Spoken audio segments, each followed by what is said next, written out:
Assalamualaikum warahmatullahi wabarakatuh. Di sini saya akan mempresentasikan tentang ruang lingkup ekologi untuk memenuhi tugas dari mata kuliah ekologi tumbuhan dengan dosen pengampunya yaitu Hendra Ladirman SSI MPD dan disusun oleh saya sendiri Welly Esmayana NIM 2010204014 dari jurusan Tadris Biologi semester 3. Fakultas Tarbiyah dan Ilmu Keguruan YIN Kerinci tahun ajaran 2021 sampai 2022. Dan adapun subtopik atau materi yang akan kita bahas pada hari ini yaitu A. Ekologi dan ilmunya. B. Pembagian ekologi. Baiklah, langsung saja ke poin pertama yaitu A. Ekologi dan ilmunya. Terlebih dahulu kita akan membahas apa itu ekologi. Ekologi merupakan salah satu ilmu yang mempelajari relasi antara organisme dan lingkungannya. Dan asal kata dari ekologi itu sendiri yaitu berasal dari bahasa Yunani yaitu oikos yang artinya rumah, sedangkan logos yang berarti ilmu. Jadi secara harfiah ekologi adalah pengkajian hubungan organisme atau kelompok organisme terhadap lingkungan. Dari materi tadi dapat disimpulkan, ekologi adalah cabang ilmu biologi yang mempelajari interaksi pada makhluk hidup dengan makhluk hidup lainnya. Ekologi juga dijadikan sebagai ilmu dasar untuk memahami interaksi di dalam lingkungan. Dan juga analisis ekologi juga digunakan oleh manusia untuk menciptakan lingkungan hidup berkelanjutan dengan cara yang dapat dipertanggungjawabkan demi kesejahteraan dan kelestarian. Baiklah, kita lanjut ke materi manfaat ekologi.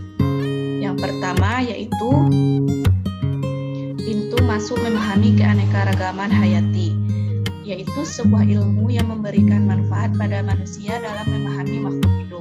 Yang kedua, memahami perilaku makhluk hidup, yaitu kajian ekologi sangat penting kepada manusia untuk memahami tingkah laku makhluk hidup dengan lingkungannya.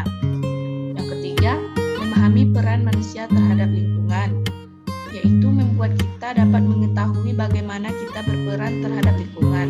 Yang keempat, itu solusi masalah kesehatan, membantu kita dalam masalah kesehatan. Yang kelima, yaitu solusi di bidang pertanian, untuk membantu kita memecahkan masalah di bidang pertanian. Dan yang keenam yaitu pemetaan akses pangan, berguna dalam memetakan konsumsi pangan. Dan yang terakhir yaitu untuk ketersediaan energi. Ini sangat membantu kita dalam memastikan ketersediaan energi untuk aktivitas sehari-hari. Dan materi selanjutnya yaitu ekologi dan ilmunya.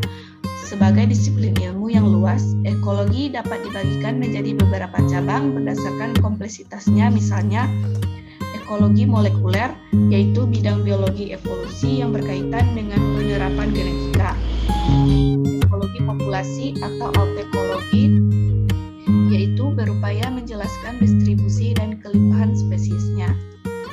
Ekologi komunitas atau sinekologi, yaitu sekumpulan populasi dari dua spesies berbeda atau lebih saling berkaitan.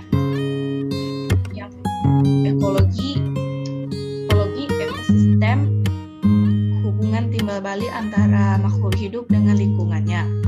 Ekologi sistem, yaitu hubungan suatu wilayah yang berinteraksi dengan lingkungan fisik.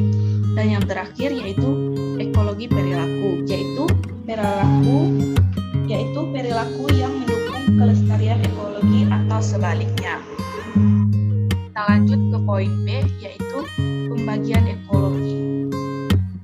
A. Menurut bidangnya. Autekologi, yaitu mempelajari suatu spesies organisme atau secara individu. Sinekologi, yaitu mempelajari komunitas makhluk hidup. Ekologi hewan, yaitu fokus kajian pada hewan.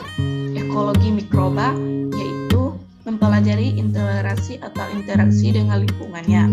Ekologi manusia, yaitu hubungan timbal balik antara manusia dengan lingkungannya.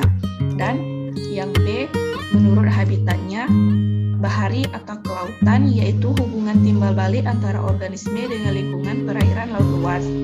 Ekologi Australia, yaitu ekosistem khas hutan, mangrove, dan daratan lumpur. Dan yang terakhir, padang rumput, yaitu habitat terbuka ladang dan tanaman yang tak berkayu lainnya. C. Menurut taksonominya, yaitu tentang tumbuhan tingkat komunitas atau vegetasi atau flora. Baiklah, itu saja yang dapat saya sampaikan. Lebih dan kurang saya mohon maaf. Sekian dari saya ucapkan terima kasih.